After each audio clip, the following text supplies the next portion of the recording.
La Iglesia de Cristo nace en la nación de Israel.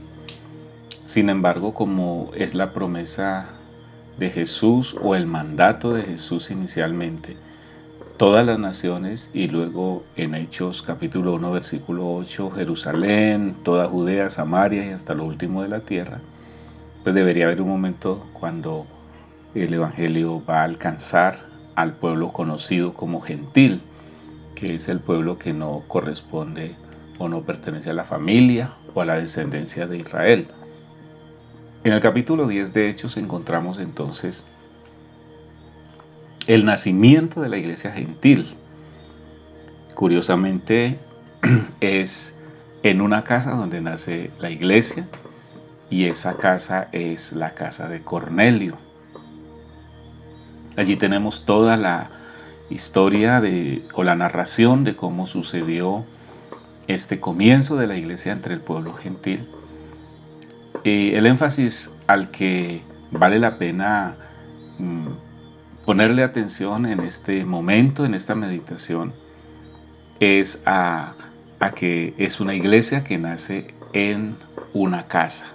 Capítulo 10, versículo 30 dice: entonces Cornelio dijo: hace 4 días que a esta hora yo estaba en ayunas, y a la hora 9, mientras oraba en mi casa, vi que se puso delante de mí un varón con vestido resplandeciente. Y bueno, continúa entonces el relato de lo que sucedió en esa visión que tuvo Cornelio.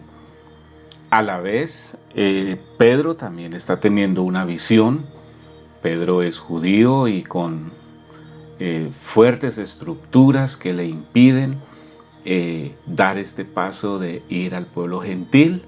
Sin embargo, una visión que de parte de Dios recibe prácticamente le obliga a romper esos paradigmas, a pasar por encima de ellos y llegar hasta la casa de Cornelio,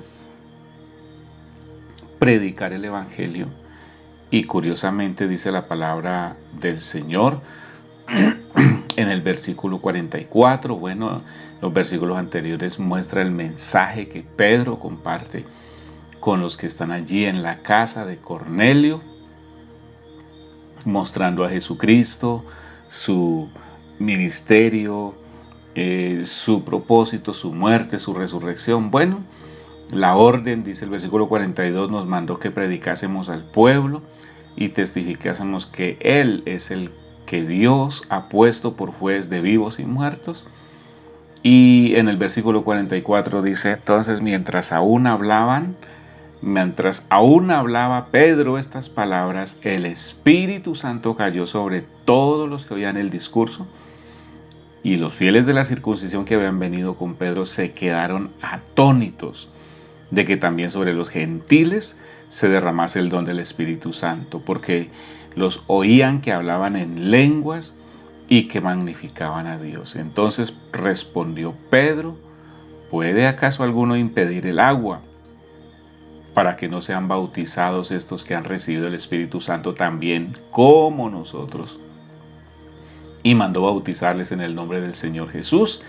Entonces le rogaron que se quedara con ellos algunos días.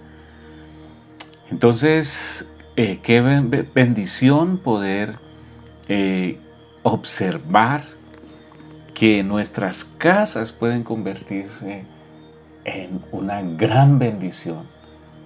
¿Cómo le parece que sobre su casa se comparta, se predique el evangelio, y allí en ese hogar lleguen personas, sean salvas, redimidas por la sangre del Cordero de Dios, tengan un encuentro con el Señor Jesucristo, que estas personas puedan crecer en el evangelio, en el conocimiento de Dios allí en su casa?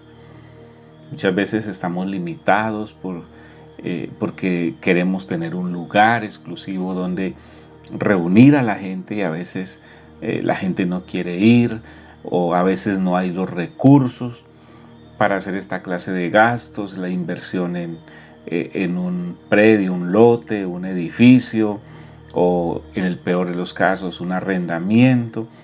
Y entonces muchas visiones, de lo que Dios quisiera hacer en estos días pueda quedarse estancado a causa de que estamos desperdiciando este ejemplo, este testimonio que el Señor Jesús nos ha dejado, diciendo que en las casas también está la iglesia del Señor, que en las casas también el Señor puede derramar su presencia, que el Espíritu Santo de Dios también puede moverse de manera sobrenatural. Observen que allí en la casa de Cornelio, una casa, yo diría, muy normalita, el Espíritu Santo desciende sobre toda esta gente. Allí en esa casa la gente da el paso del bautismo. ¡Qué bendición es poder observar entonces que mi casa, que tu casa, que nuestras casas se puedan convertir en lugares donde se establece la iglesia del Señor?